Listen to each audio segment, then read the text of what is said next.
이 영상은 의학 정보상, 교육상, 수술 장면이 다소 내포되어 있으니 원치 않으시면 시청을 중단하시기 바랍니다.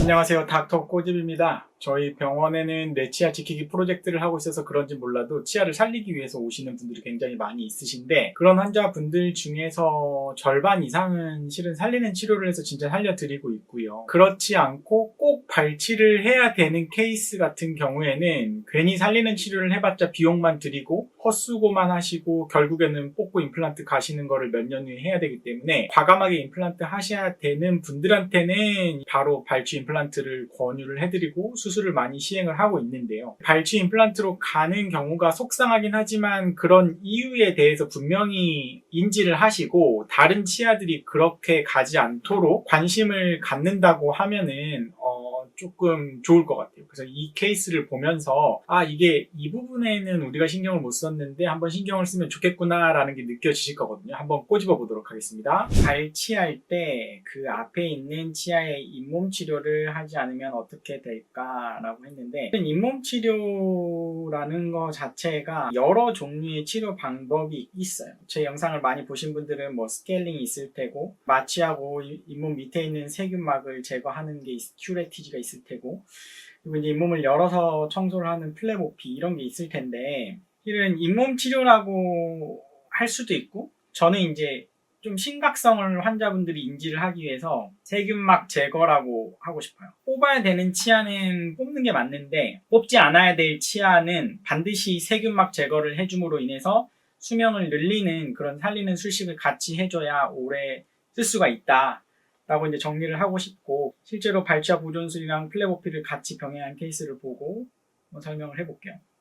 이 환자분 같은 경우에는 왼쪽 어금니 부위에 타치과에서 발치 진단을 받았고 통증이 있어요 라고 인제 오셨어요. 처음에는 타치과에서는 지금 요거랑 요 두 개를 발치를 하자고 하셨어요. 두 개를 발치하는 이유는 여기가 이렇게 뼈가 녹아있기 때문에 바깥쪽에 이렇게 고름이 표출된 거예요. 이렇게 잇몸 고름이 있을 때는, 잇몸에 붓기가 있을 때는 안쪽에 이미 상당히 많이 뼈가 녹았다는 증거라고 제가 말씀을 드렸죠. 이 뼈가 녹은 고름의 원인이 무엇이냐? 고름이나 붓기의 원인은 세균이에요, 세균. 근데 이 세균이 어디서부터 왔느냐? 그게 굉장히 중요한 부분인데, 이 환자분 같은 경우에는 잇몸 세균막에서 온 것 같아요. 세균막에서. 그래서 뿌리 끝에까지 이렇게 뼈가 다 이미 녹았기 때문에 저도 이 치아는 발치 진단을 내렸고요. 하지만 이 치아는 좀 살려봅시다. 요거는 오케이, 살려봅시다 라고 이제 말씀을 드렸어요. 근데 이제 그 이유는 다른 곳에서 유치아 발치 진단한 거는 어디를 가도 똑같을 거예요. 요 끝에 치아 같은 경우에도 두 개 뿌리 끝에까지 뼈가 녹았기 때문에 요거는 앞에 뿌리를 생각하면은 너무 아까운 치아고, 뒤쪽 뿌리를 생각을 하면은 발치 진단을 내려도 과잉 진료라고 볼 수 없는 그런 상황이었어요. 근데 저는 좀 아까운 거죠. 원인은 분명히 여기에서 시작이 됐을 텐데 여기 부분에 그러면은 세균막은 왜 생겼을까? 그것부터 생각을 해야 돼요. 이 환자분이 돌이켜보면은 다른 부분에도 양치를 못하진 않거든요.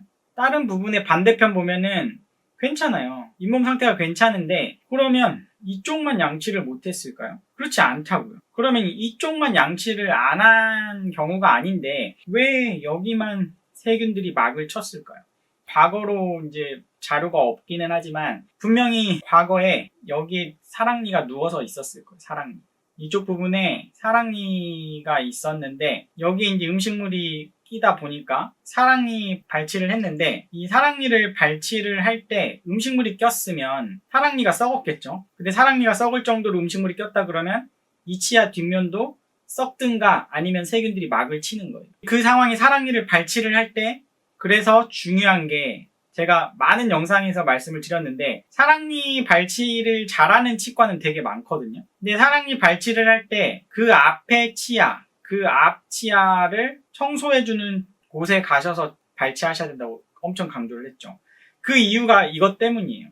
왜냐면 사랑니 발치할 때 청소를 해주지 않으면 점점점 세균막들은 증가를 하는 거거든요. 뒤쪽에 가서 사진 보시면 아마 깜짝 놀라실 거예요. 그래서 저의 진단 치료 계획은 어떻게 됐냐면 여기는 발치 즉시 임플란트가 불가하다고 판단을 했고요. 신경관이 지나가기 때문에. 그래서 발치를 하고 발치와 보존술을 하고 주변 치아를 갖다가 깨끗이 하는 플레보피를 하는 걸로 계획을 했고, 인접치는 이미 뒤쪽 뿌리 때문에 신경치료를 해야만 했어요. 그래서 신경치료를 하고 크라운까지 가서 살려보도록 하겠습니다 라고 말씀을 드린 거예요. 그래서 이제 이 치아를 발치를 했는데 여기서부터는 수술 과정이기 때문에 조금 피가 좀 나올 수밖에 없는데, 그래도 이걸 보셔야 돼요. 보셔야 환자분들이 심각성을 알 수가 있어요. 자, 발치를 했어요. 어떻죠? 이 뒤에 시커먼 거 보이세요? 이게 정상적인 뿌리라고 하면 여기도 실은 정상적인 뿌리라고 할 수 없어요. 염증이 인발부가 돼가지고 세포들이 거의 많이 죽었는데 여기는 세균막이 이렇게 쳐버린 거예요. 세균들이. 예전에 사랑니가 이렇게 누워 있었다고 하면은, 사랑니가 여기에 누워 있었다고 해서 여기에 음식물이 끼면 여기만 세균막이 있는 거거든요. 여기만. 근데 그거를 그때 사랑니 뽑을 때가 청소할 수 있는 찬스예요. 근데 그거를 안 해주면 내버려 두더라도 여기 있는 세균막들은 걔네들은 영역을 자꾸 주변으로 넓힌다. 그래서 자꾸 넓히다 보다가 맨 끝에까지 뼈를 녹이면 이게 이제 신경이 죽기 때문에 갑자기 확 나빠지는 거예요. 딱 봐도 세균이 득실을 하죠. 득실. 그리고 뼛속에서 이런 커다란 염증이 아니고 뼛속에 이런 연조직, 살이 있는 거예요. 그래서 이거는 깨끗이 이렇게 제거를 하는 거예요. 그래서 깨끗이 제거를 하고, 중요한 게 뭐라고 했죠? 그러면 이 치아는 어떻게 할 거냐? 이 치아 뒷면 청소, 세균막 제거를 안 해주면 이 치아도 오래 못 쓰는 거예요. 그래서 여기를 벌려가지고 굳이 뿌리 끝에까지 여기 부분에 있는 세균막을 갖다가 깨끗이 하는 잇몸 청소를 한 거죠. 그게 플레모피라는 거예요. 여기가 세균막이 있는 상태로 이걸 임플란트를 이 뒤쪽에 아무리 잘 해도 이 치아가 세균막에 의해서 뼈가 녹는다고 하면 임플란트도 안 좋은 결과를 가는 거예요. 그래서 이런 발치와 보존술 같은 경우에는 발치 즉시 임플란트가 안 되는 경우에 이런 레고블락, 콜라겐 소재에 이런 뼈 이식 재료를 넣어놓고 여기를 뼈 이식 재료를 꽉꽉꽉 틀어 막아서 녹아놓고 위쪽에 이제 그런 재료가 빠져나오지 못하도록 이런 멤브레인을 치는 거예요. 멤브레인. 텐트를 치고 그 다음 이렇게 꿰매놓은 거죠. 그리고 이 꿰매놓는 게 중요한 게 이 부분을 일부러 벌려놓는 거예요. 그러니까 이 부분에 예를 들어서 제가 이쪽으로 바짝 붙여가지고 꿰매놓으면 여기 부위에 이 중요한 부착치은이 없어진다고 말씀드렸죠. 이 부착치은이라는 게 여기에 없으면 나중에 여기에 임플란트를 하고 나셔서도 음식물이 끼고 엄청 불편한 거예요. 발치할 때부터 나중에 임플란트의 결과를 생각하는 거예요. 그거를 고려하지 않으면 이런 수술을 절대 하지 않는 거예요. 그래서 환자분들이 선택을 하실 거는 이 앞치아를 일단은 살렸죠. 그리고 이쪽 부위에 청소를 하고 그 다음 여기에 발치와 보존술을 하고, 발치 즉시 뼈 이식이죠.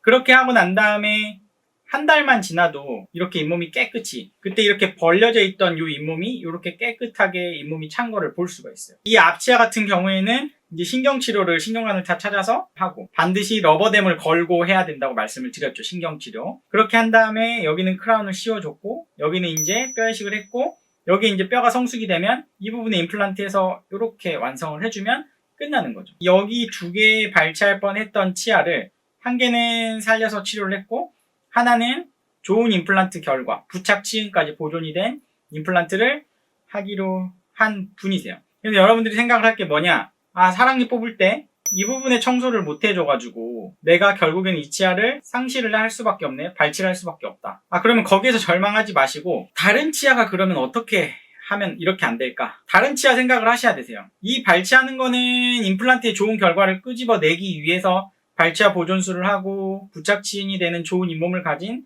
임플란트를 완성을 하면 되는 거고, 이 주변 치아는 발치하지 않기 위한 노력을 하셨기 때문에 이분은 이 치아도 살릴 수 있었고 이 뒤에도 좋은 임플란트 결과를 얻을 수 있고, 다른 치아들도 아, 내가 어떻게 치아 관리를 해야 되겠구나 라고 이제 인지를 할 수 있었던, 생각을 하셔야 될 거는 반드시 발치를 해야 되는 경우에 그 발치를 한 치아는 어쩔 수 없지만 살려서 오래 쓰시려면 주변 치아에 대한 청소를 열심히 해주는 치과의사를 만나셔서 그 치아 관리를 받으셔야지 수명이 늘어난다. 그렇게 정리할 수 있겠습니다. 이 영상이 도움이 되셨다고 하시면 닥터꼬집 치과 DM 좋아요, 구독 꼭 요청드리고요. 궁금한 점이 있으시면 마이덴TV라고 따로 올라가고 있거든요. 댓글로 달아주시면 해드리고 있고요. 마이덴TV도 구독과 좋아요, 알림 신청 부탁드립니다. 감사합니다.